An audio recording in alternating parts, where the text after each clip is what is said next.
Le monde du cinéma nous fait rêver, voyager dans divers univers et magies. Mais certains films tentent de traverser cette frontière qui nous sépare en utilisant des fragments de la réalité. Films historiques, autobiographiques, de guerre ou fiction. Et je vous invite avec moi à briser la barrière de nos mondes à travers nos écrans pour découvrir la vérité et rien que la vérité. L'histoire des films de guerre retrace par la glorification sur grand écran des hommes oubliés et sacrifiés pour défendre bien plus que leur pays ou le symbole d'une nation, un monde.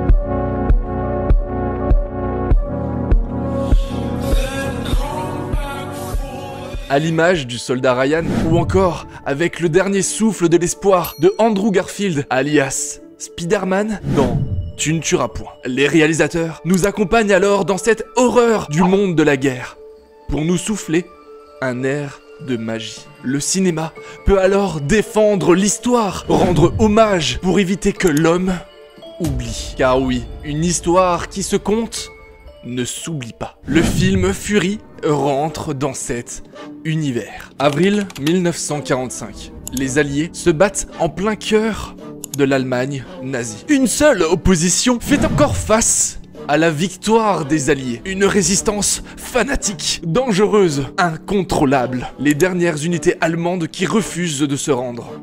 Les SS. Ici, dans la boue et le sang, baigne un tank, coincé dans ce bourbier, encerclé par l'ennemi. Fuir ou se battre, le destin est scellé.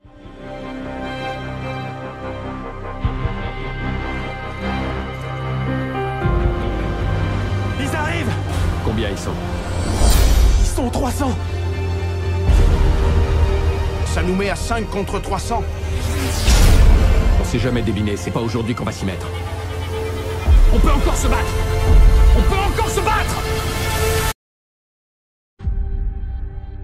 Maintenant, passons de l'autre côté de l'écran. Qui sont ces hommes dont on raconte l'histoire? Et quelle a été leur véritable destinée? Celui qui a réécrit leur passé est le scénariste et réalisateur David Ayers, auteur également de End of Watch, dont on peut retrouver la patte artistique dans le film Fury, s'appropriant alors la vie de ces hommes que nous, on voit assis sur nos sièges, fixés sur le grand écran qui nous fait face.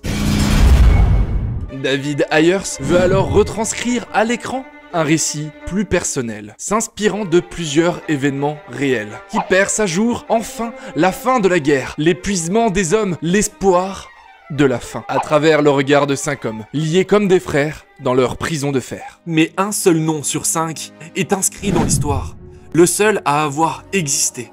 Wardaddy, alias Brad Pitt. Le visage qui se cache derrière ce personnage est Lafayette Green. Né en 1919, il est un as de chars américains. Sur son dos, il porte pas moins de 1000 ennemis tués, 250 prisonniers faits, 12 chars abattus et 258 véhicules blindés détruits. Tout cela en un temps record, 81 jours. Son histoire ne finira pas au fond d'un char, aux côtés d'une grenade, mais bien plus tard. Il est mort en 1991 dans sa propre maison de campagne en Amérique. En réalité, l'histoire du Fury n'existe pas. Mais elle est inspirée de nombreux exploits, dont celle de Wardaddy, ou encore Belton Cooper, un ingénieur de tank qui raconte son histoire dans le livre Dead's Troop. La vérité est restaurée. Le Fury et son histoire n'existent que dans la fiction. Mais le film rend hommage à tous nos héros de guerre, aux exploits similaires. Sur nos écrans, ces hommes sont ressuscités, le temps d'un film, comme pour nous jouer à un tour de magie, rendant Fury presque réel. J'espère que ce voyage vous a plu. Si vous avez d'autres idées de films, écrivez-moi ça en commentaire et bonne soirée ciné.